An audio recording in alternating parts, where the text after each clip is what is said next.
A pesar de los progresos de la medicina, la enfermedad psíquica o física, el dolor, el sufrimiento, acompañan siempre al hombre. Son, además de herencia del pecado, muestras de nuestra caducidad y contingencia. En carne propia o en la experiencia de personas cercanas, todos hemos podido saludar a compañeros de viaje. Como Job, cada uno de nosotros en los momentos de angustia podría quizá exclamar: al acostarme pienso, ¿cuándo me levantaré? Se alarga la noche y me harto de dar vueltas hasta el alba. Mis días corren más que la lanzada. Cristo nos da la esperanza de saber que la enfermedad, el sufrimiento, no serán, como no lo fue la cruz, lo definitivo. Cristo nos da la posibilidad de transformarnos en una ofrenda de amor. Y Cristo nos pide que estemos al lado del que sufre, sabiendo que cada vez que nos acercamos a un enfermo nos estamos acercando también al mismo Señor.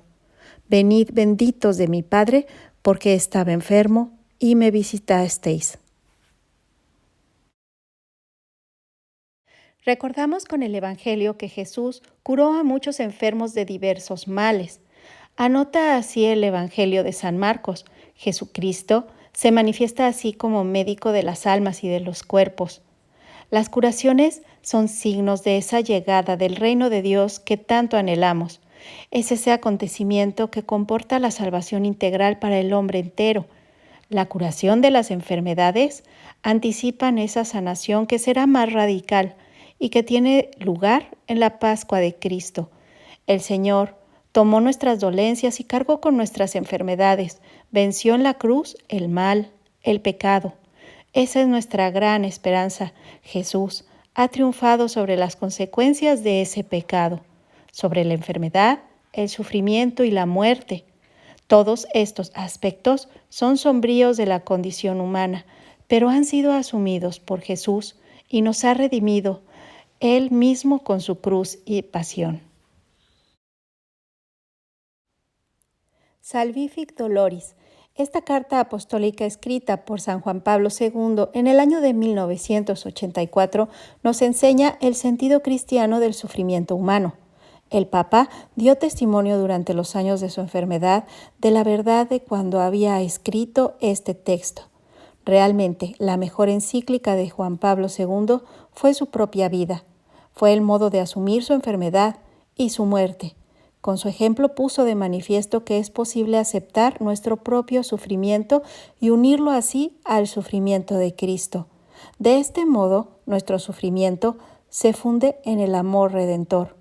En esta consecuencia se transforma en una fuerza contra el mal del mundo. Así también lo afirmó Benedicto XVI.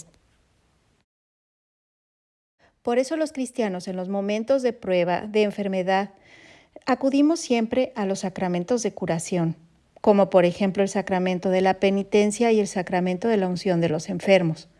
Nos dejamos curar por Cristo, como se dejó curar por Él la suegra de Simón, y también tantos enfermos que son testimonio del Evangelio. Ansiamos en esa confesión personal a ese Cristo médico que se inclina sobre nuestra dolencia para restaurarnos y devolvernos la comunión fraterna. Valoramos esa unción de los enfermos como un sacramento especial destinado para reconfortar a todos los atribulados por la enfermedad. Y no podemos olvidar las palabras del apóstol Santiago, que siguen teniendo plena vigencia. ¿Está enfermo alguno de vosotros? Llame a los presbíteros de la iglesia que oren sobre él y le unjan con el óleo en el nombre del Señor, y la oración de la fe salvará al enfermo, y el Señor hará que se levante, y si hubiera cometido pecados le serán perdonados. Santiago 5, 14, 15.